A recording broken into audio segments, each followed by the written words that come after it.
I'm Hina Gambhir. And criminals. That's going to be our big debate on Breaking Ground this evening. On Deep Dive, we take you straight to Pune, the epicenter of the land deal controversy involving Maharashtra's Deputy Chief Minister Ajit Pawar. Times Now tracks down the address of the firm that purchased the land and also accused Digvijay Patil's residence. That special investigation is lined up for you in our segment Deep Dive.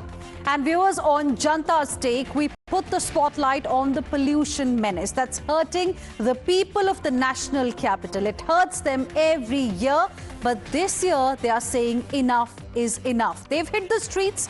In fact, many were detained last night during the protest. Rahul Gandhi is asking, why are citizens being tortured only for seeking answers? So how's pollution affecting your lives, and are netas doing enough? We will get you the views of the Janta on that particular story. Viewers, let's begin with the big story. One thing is clear, Pakistan has not learned its lessons even after Operation Sindoor.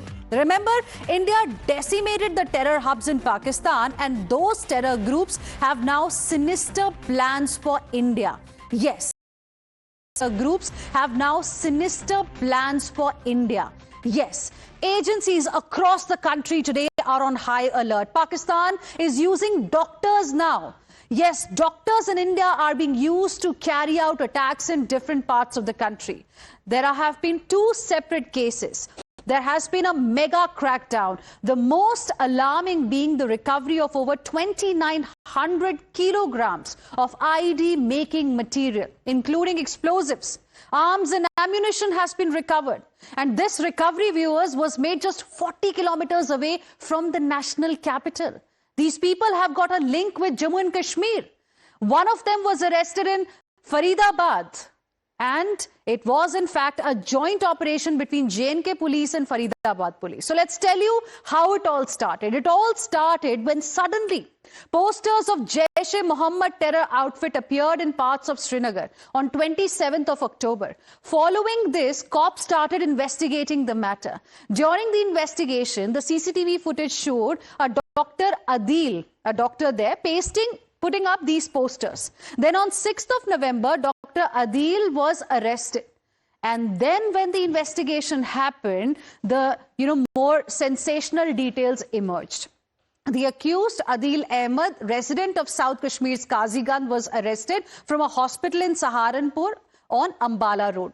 Then on Saturday, cops raided GMC Anantnag. Dr. Adil was working at GMC Anantnag until 2024 October as senior resident doctor. Following this, cops arrested Dr. Muzammil in the same case, and his role into the investigation has revealed something very shocking. Now, he was nabbed from Faridabad. He is a 35-year-old doctor. Cops recovered 360 kgs of explosives from his rented house in Dhauj village, very close to Faridabad. Then there was a recovery from another house as well. It was another rented house of Dr. Muzammil at Fatehpur Taga village, again very close to Faridabad. And this time the cops recovered 2,563 kg of explosives. In total, viewers, 2,900 plus kg of explosives has been recovered. What was it doing just 40 kilometers away from the national capital is a question that begs an answer today. So far in this operation, 8 people have been arrested, including a woman doctor. We just got the news. And in a separate case, there has been a crackdown by Gujarat ATS. A doctor among 3 ISIS operatives were arrested last week. He was allegedly preparing ricin, a highly toxic chemical, and had surveyed crowded food markets across the cities. BJP says the actions that you are seeing on the ground, be it in Jammu and Kashmir, Faridabad, or in Ahmedabad and Gujarat, this is a result of zero tolerance towards terrorism. This is what the BJP has to say. Now, this crackdown on terror in this part of the country is in stark contrast to what you're seeing here right now. What we have actually witnessed in Karnataka. In Bengaluru Central Jail, inmates were seen dancing, drinking, partying inside prison premises. In one of those clips, they are seen celebrating openly with music. It's as if there is some party that's happening behind bars. Some even reportedly had free access to mobile phones to stay in touch with contacts outside the jail. And others were enjoying the comfort of watching TV inside their cell. Just look at the nature of the criminals we are talking about in this particular jail in Bengaluru. Zuhaib Manna, alleged recruiter of ISIS, radicalized Muslim youth. And look how, he's having a good time inside the prison. Zuhaib Manna is what I'm talking about. Umesh Reddy, he's accused in rape and murder cases, named as an accused in 18 plus murder cases. I'm talking about Umesh Reddy. Just see. He's inside the jail and he has access to a mobile phone. There is a television screen behind him as well. How is all of this allowed is what many are asking. Then you've got Tarun Raju, who was arrested in Rania gold smuggling case. Remember that big gold smuggling case that made big headlines? He was arrested while trying to flee to Geneva. Look at the kind of treatment he's being given here. Tarun Raj. All of this is happening in a jail inside the prison, and what is really happening is the question that many are asking. Citing these developments today, BJP has gone after the Congress party. BJP is accusing Congress of going soft on terror. BJP says Rahul Gandhi is embracing Tukre torch bearers, and on the other hand, terrorists are provided perks by Congress government. This is the allegation of the BJP. Opposition, on the other hand, is linking this crackdown that we have seen against terror to the ongoing elections in the state of Bihar. ये हम दोनों के बीच का अंतर है। एक आतंकवाद पर हमला करता है और दूसरा आतंकवादी को फोन और जलसात करवाने का काम करता है। और हम जानते हैं कांग्रेस का तो इतना सॉफ्ट कॉर्नर रहा है आतंकवाद के प्रति, इतना नरम दिल रहे हैं वो आतंकियों के प्रति कि कभी वो जेएनयू में अफजल समर्थकों और टुकड़े टुकड़े नारे लगाने वाले लोगों के साथ राहुल गांधी खड़े हो जाते हैं, कभी याकूब मेमन जिसको सुप्रीम कोर्ट फांसी की सजा देती है तो उसके लिए पैरवी करते हैं महाराष्ट्र के कांग्रेस के मंत्री। जब कहीं चुनाव होने वाला होता है और खासकर वोटिंग के एक आध दिन पहले आतंकवादी पकड़े जाना, आतंकवादी गतिविधियों में इस्तेमाल सामान पकड़े जाना, ये बीजेपी राज में बड़ी कॉमन सी बात हो गई है। कहीं कोई 26 जनवरी 15 अगस्त होगा तब भी यही चीजें देखने को मिलेंगी, कोई धार्मिक यात्रा चल रही होगी तब भी ऐसी चीजें देखने की मिलेंगी। इसका मतलब बीजेपी और इन सारे संगठनों का लेन देन बड़ा पुख्ता है कि जब बीजेपी इशारा करती है तब लोग आ जाते हैं और एक्सप्लोजर से लेके तमाम सारी चीजें पकड़ी जाने लगती हैं। दुर्भाग्यपूर्ण है, बिहार में चुनाव वहां के मुद्दे पे होगा, चाहे जो कुछ आप पकड़ो चाहे जो कुछ छोड़ो। So you heard the reactions there, viewers, on these two stories. And to discuss it, I'm joined on the broadcast by Bhaskar Rao, spokesperson of the BJP. We have Nirmal Kaur, former IPS officer. We also have with us Professor Akhil Swami, political analyst. Good evening to all of you. Thank you for joining us here on Times Now. Professor Akhil Swami, the charge is, while NDA has got zero tolerance when it comes to terrorism, and that's the reason why you're seeing this kind of action, this kind of crackdown, be it in Jammu and Kashmir or Haryana or parts of Gujarat. On the other hand, it is the Congress-led INDIA bloc that goes soft on terror, something that we can see in the visuals that we've got from this high-profile jail in Karnataka. The charge is Congress is going soft on terror. Your reaction?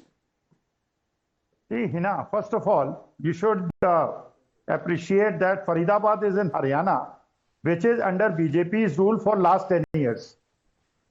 Gujarat also, there is a BJP government. So wherever the RDX has been seized, these states belong to the BJP ruled. And how the RDX has reached Faridabad, one has to investigate, because we had demanded when 350 kgs RDX was used in Pulwama to kill our soldiers. We wanted to know as to what happened in last 6 years to find out as to how the RDX reached there, how our soldiers were killed, and how the terrorists reached there. We did not get any answer. Then in Pahalgaon, the terrorists come, they kill our tourists, and there is no inquiry. Nobody knows as to what happened. And the National Security Advisor claims that since 2014, there is no terrorist attack. Now, if terrorist attack has not taken place, what happened in Pahalgaon? What happened in Uri? Okay. What happened I will get Bhaskar Rao ji to respond to the point you have made. But Professor Akhil Swami, let me give you another opportunity. Any response to the specific question that I asked you? What explains explains the perks that these criminals are enjoying inside the jail, behind bars. These are terrorists that we are talking about. I mean, they have got access to mobile phones. They have got access to television sets. Is it a prison or a resort? Yes, I agree with you because Anand Singh is a killer. He is accused of 302. He is a murderer, and in prison he is meeting his friends and relatives. He is guiding his followers to fight the election as to how the Bihar election will be fought. Okay, so I Bhaskar condemn Rao, as to what happened in Bihar. a templated reaction we've got from those supporting the Congress party. No, That I'm because, not supporting Congress. I mean, you are defending Congress. I'm questioning BJP. You are defending Congress by not responding to that specific question, by not condemning what is happening in Karnataka. Sir, you are supporting it. So we've got a templated. We are okay. We've heard your point, Professor Swami. Okay, you're condemning that. Fine. Now, Mr. Bhaskar Rao, a templated answer is what we've got. But these are serious issues, sir, that we are talking about. How is it allowed to happen? Prison and jail administration in Karnataka has completely collapsed in the present regime.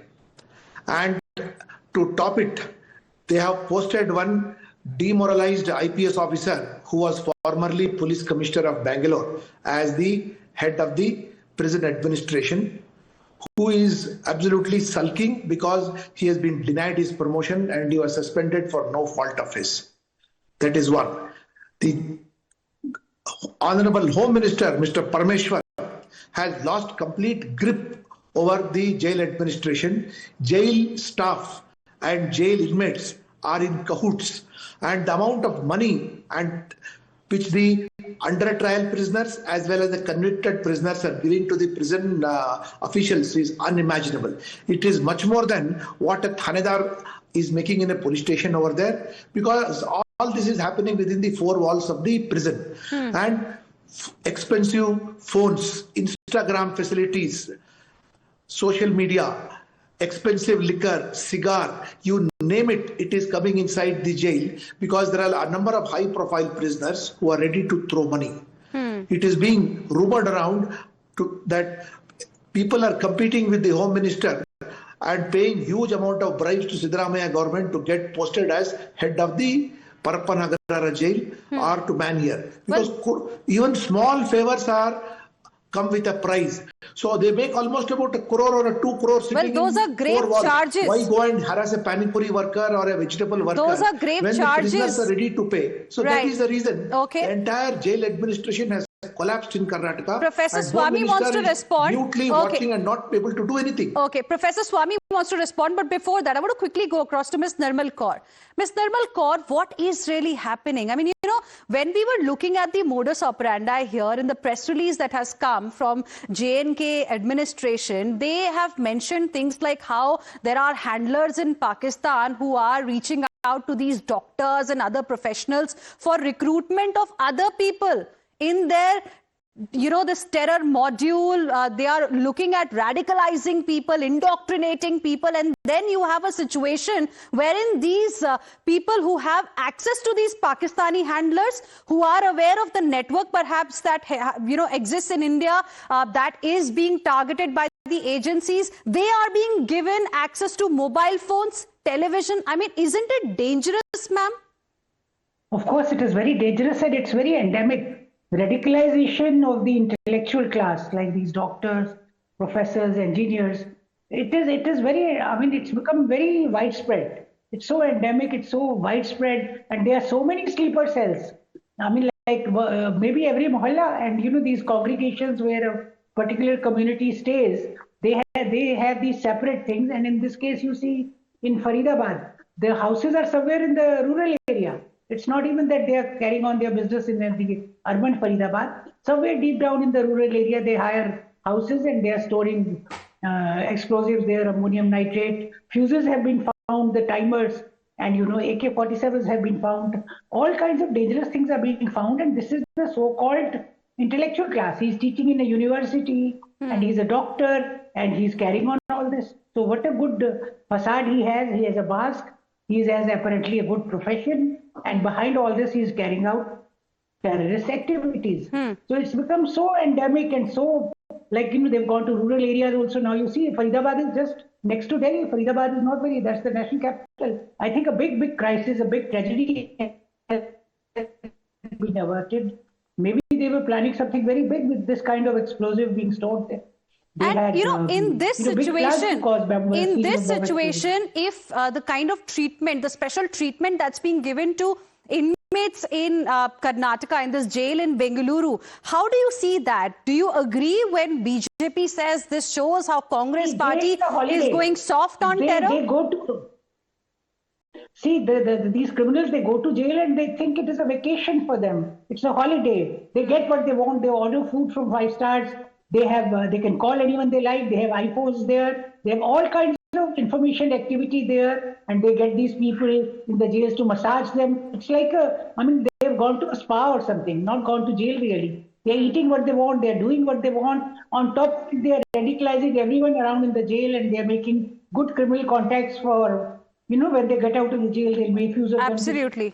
Take their cause further. And murders are taking places in jail. Absolutely. And that is the biggest cause of concern, because right now terror groups like Jaish-e-Mohammed, etc., have suddenly become extremely active because their headquarters were decimated during Operation Sindoor. So clearly it's a cause of concern. We really hope some action is taken. Right now I'm completely out of time. Appreciate all of you for joining us here on this debate.